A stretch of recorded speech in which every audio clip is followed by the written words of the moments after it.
अध्याय 15 पुरुषोत्तम योग। भगवान ने कहा जाता है कि एक शाश्वत अश्वत्थ वृक्ष है जिसकी जड़ें तो ऊपर की ओर हैं और शाखाएं नीचे की ओर तथा पत्तियां वैदिक स्तोत्र हैं। जो इस वृक्ष को जानता है वह वेदों का ज्ञाता है।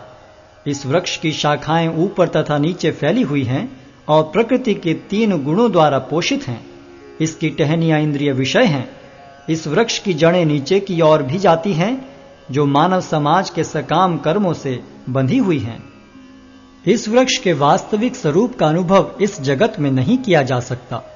कोई भी नहीं समझ सकता कि इसका आदि कहाँ है, अंत कहाँ है या इसका आधार कहाँ है।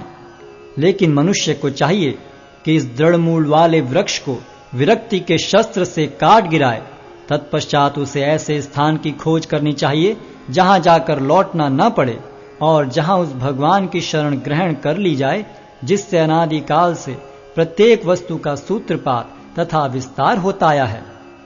जो झूठी प्रतिष्ठा, मोह तथा कुसंगति से मुक्त हैं, जो शाश्वत तत्व को समझते हैं, जिन्होंने भौतिक काम को नष्ट कर दिया है, जो सुख तथा दुख के द्वंद्व से मुक्त हैं और जो मोह रहित होकर परम पुरुष के शरणागत होना जानते हैं, वे उस शाश्वत राज्य को प्राप्त होते हैं। वह मेरा परम धाम न तो सूर्य या चंद्र के द्वारा प्रकाशित होता है और न अग्नि या बिजली से। जो लोग वहां पहुंच जाते हैं वे इस भौतिक जगत में फिर से लौट कर नहीं आते।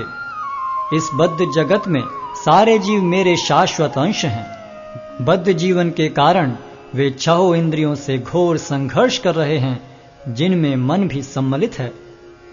इस संसार में जीव अपनी देहात्म बुद्धि को एक शरीर से दूसरे में उसी तरह ले जाता है जिस तरह वायु सुगंधी को ले जाता है। इस प्रकार वह एक शरीर धारण करता है और फिर इसे त्याग कर दूसरा शरीर धारण करता है। इस प्रकार दूसरा स्थूल शरीर धारण करके जीव विशेष प्रकार का कान, आंख, जीभ, नाक तथा स्पर्श इंद्रिय प्राप्त करता है जो मन के चारों ओर संपुंजित हैं।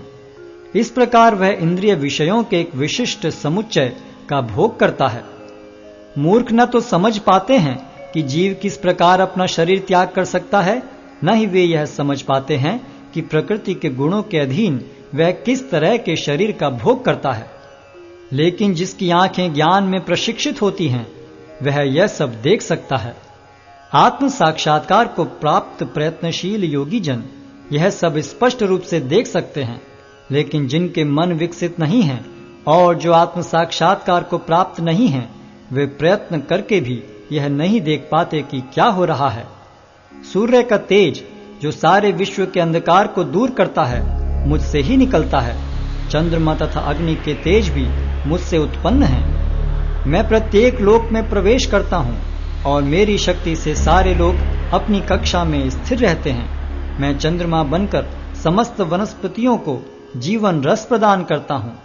मैं समस्त जीवों के शरीरों में पाचन अग्नि हूँ और मैं श्वास प्रश्वास में रहकर 4 प्रकार के अन्नों को पचाता हूँ। मैं प्रत्येक जीव के हृदय में आसीन हूँ और मुझसे ही स्मृति, ज्ञान तथा विस्मृति होती है। मैं ही वेदों के द्वारा जानने योग्य हूँ। निस्संदेह मैं वेदांत का संकलन करता तथा समस्त वेदों का जानने वाला हूँ। जीव 2 प्रकार के हैं, च्युत तथा अच्युत। भौतिक जगत में प्रत्येक जीव च्युत होता है और आध्यात्मिक जगत में प्रत्येक जीव अच्युत कहलाता है। इन दोनों के अतिरिक्त एक परम पुरुष परमात्मा है जो साक्षात अविनाशी भगवान है और जो तीनों लोकों में प्रवेश करके उनका पालन कर रहा है।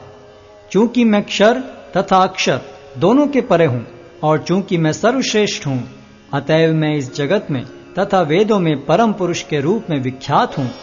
जो कोई भी मुझे संशय रहित होकर पुरुषोत्तम भगवान के रूप में जानता है वह सब कुछ जानने वाला है। अतएव हे भरत पुत्र, वह व्यक्ति मेरी पूर्ण भक्ति में रत होता है।